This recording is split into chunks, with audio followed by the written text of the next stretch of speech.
Hey everyone, I'm King. Welcome back to King Spade channel. So in the month of October, I've been looking up for the events that we players will have in the game for the month of October. So here is the October event calendar for the SEA server. Truthfully, there's nothing really caught my attention other than the divinity optimization and also the Halloween event. Halloween event, as you know, is the event for October every year, and the divinity optimization, unfortunately, I can't say anything much about it, as I myself don't have much info on that. But looking at the Taiwan server October event calendar, there is a mention about job class balance. This is what excites me more. And as you already also know, whatever adjustment in the Taiwan server will also be adopted to the SEA server and vice versa. So the SEA server will also have a high probability, or most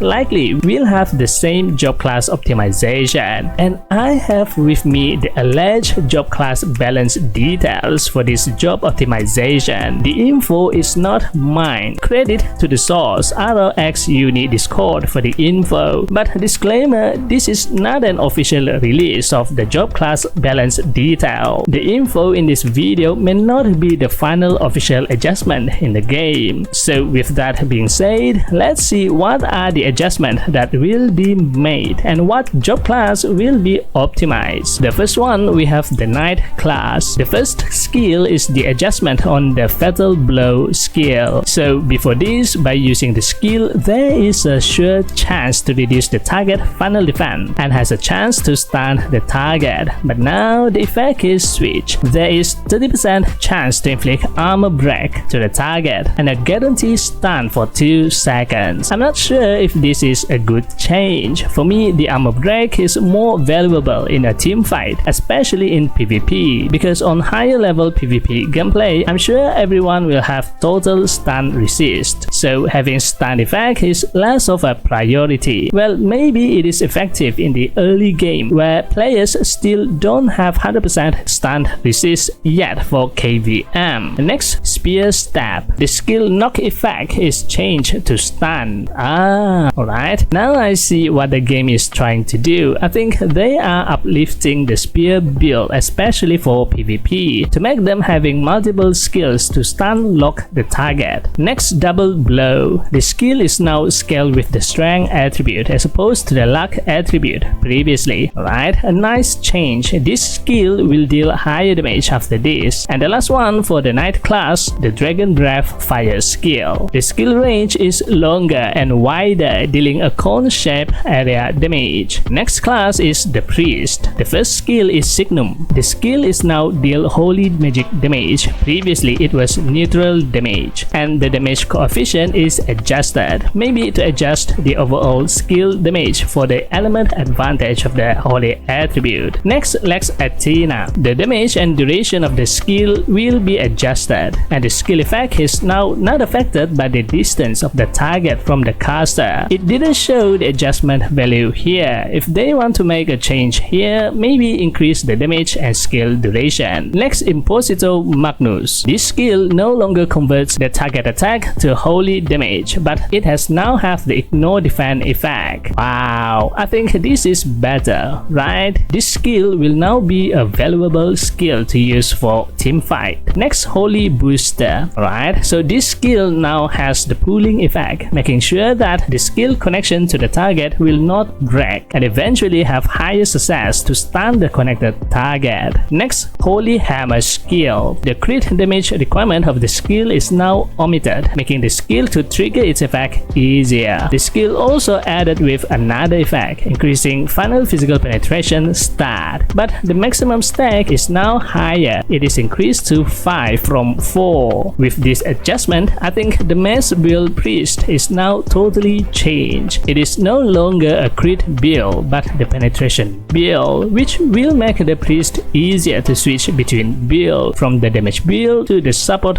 build and vice versa. Next, Angelus skill. This skill is now increased the ally magic defense instead of physical defense. I think with the current version, especially in PvP, the magic class like the Magic Ninja, which are a beast in the PvP arena, are dealing higher damage than the physical class. So these changes more or less increase the party member defense on the magic damage. And the last one for the priest class, the Holy Spirit protection skill. So it added with one more effect that is triggered when the target receives a fatal blow, but it didn't explain further on what the effect is. Receiving a fatal blow, as I know, is a hit that knocks you out, that kill you, and that will trigger the effect, but it didn't explain what it is here. So is it an effect to prevent you from KO? Because if it's just a movement speed increase or healing receive increase, I mean, if you die, it is no use to you, right? Moving on to the next class, Wizard. The first one, we have the Napalm Vulcan skill. The cursed effect is changed from reduced physical attack and movement speed to reduce HP and healing receive. Again, very inclined to PvP changes, and I think the new effect will have a better impact in PvP. Next, Intense Telekinesis. It adds 2 effects when casting ghost related skill. Psychic here I think is referred to the ghost element skill. Apart from increasing the ghost attribute damage, it now also reduces the skill fixed cast time and also SP consumption. I think this is an attempt to push the ghost element skill of the wizard so that it is more compelling to be used. Next, White Barrier skill. It will no longer have damage reduction but damage immunity instead. Next, Sienna Execrate. This skill now deals damage to the target that is unpetrified. Alright,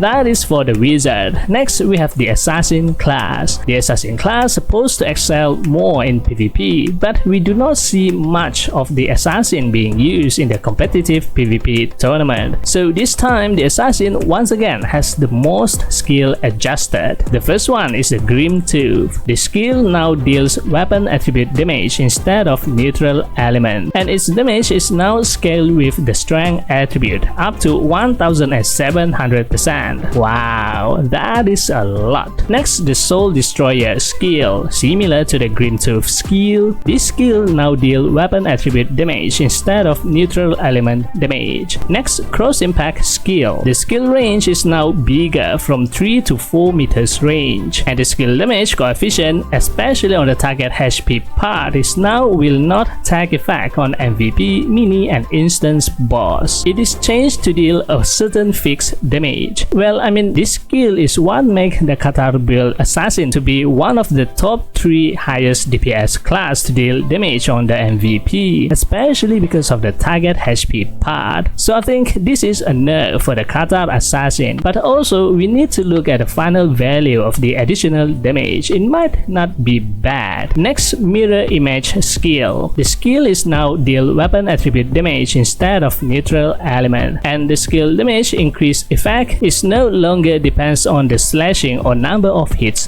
done, but according to the target HP. The lower the target HP during the slashing, the higher the damage. Next, Assassination Halo skill. It has no longer the final crit buff for the team members, but the invisibility effect duration of the team is increased by 5 seconds. After the buff ended, your final dodge and attack speed is increased. Next, Shadow Blade. Alright, the Shadow Blade skill can now be used for the dagger user as well, as dealing a double attack damage will also reduce the skill cooldown. Looks like a great optimization for the dagger user. Next, Hallucination Walk skill. Just like the Cross Impact skill, the skill additional damage effect based on the target HP is changed to a fixed damage on the MVP, mini, and instance boss. Next, Dark Illusion. The skill range is reduced from 13 to 12 meters, and that's it. The last skill for the Assassin is the Spinning Blade skill. The skill range is increased from 3 to 4 meters, and it is now no longer gain extra rotation point from dealing crit damage. I don't see if all of these changes will impact greatly on the PvP aspect for the Assassin, but I see a potential improve on the dagger build and a little nerf on the Qatar user. But overall, a great change, especially on the weapon attribute damage of the skill. Now the skill damage will benefit from the Assassin poison element. Next, we have the Hunter class. The first skill is the Falconry Mastery skill. Now I don't think there is any changes being made here that will impact the skill damage, but rather just an optimization or improvement of the skill skill description. Next, the walk right. Similar to the falconry mastery skill, no changes on the skill, just on how the walk is used in the game. Now the walk will be visible next to you, following you when you dismount the walk. Next, walk bite. Now because of how the walk is now can follow you when you dismount it, the walk bite is then can only be used when the walk is in follow mode. So I suppose the walk bite cannot be used when you are riding the walk. Next, prowling wolf. Similar to the walk bite skill, the prowling wolf effect can only be triggered when the walk is in follow mode. Ow, I actually don't like these changes. As a longbow dex penetration build, the prowling wolf skill, a chance to trigger the wolf attack when doing normal attack when riding the wolf. The attack actually deals quite a lot of damage, so now it can only be triggered when it is in follow mode. That's too bad. Next, aimbolt skill. Nothing extraordinary about these changes, just changes on the skill description. And lastly, the arrow storm skill. Just like the aimbolt skill, the skill description is improved, and the skill can now be casted while moving and not be affected by the vulture's eye penalty effect. Well, to be honest, this skill deals so low damage that I just don't care about the changes at all. It does not have any impact whatsoever in my opinion, just a useless skill overall. But maybe since it is now not affected by the vulture's eye skill penalty effect, maybe now it deals more damage, but I'm still skeptical. And the final class for this job optimization is the Blacksmith. The first skill is Savage Slash. The skill is now scaled with the strength attribute instead of the AG. So now I think players need to change the build to strength with these changes. Next, Melt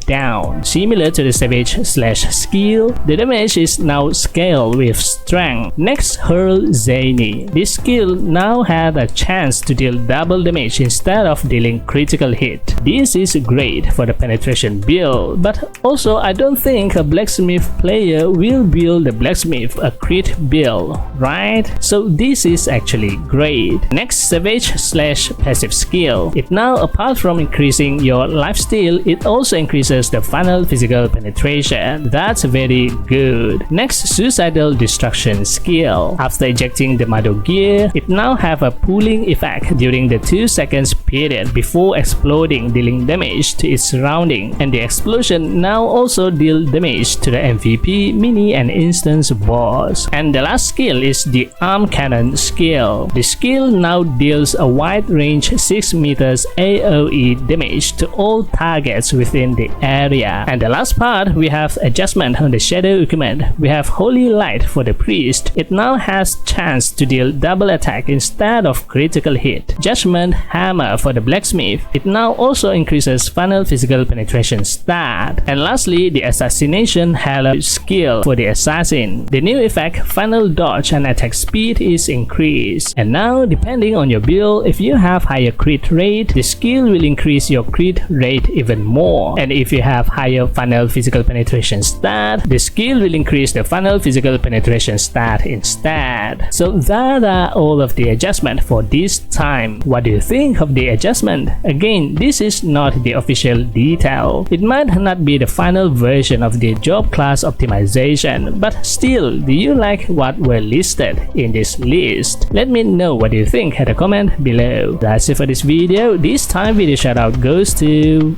Thank you for always supporting me and this channel. If you like this video, give it a thumbs up and hit the subscribe button. And also don't forget to turn on the notification bell so you will be notified whenever I upload a new video. Thanks for watching and I'll see you on the next video. And as always, happy playing. Bye bye.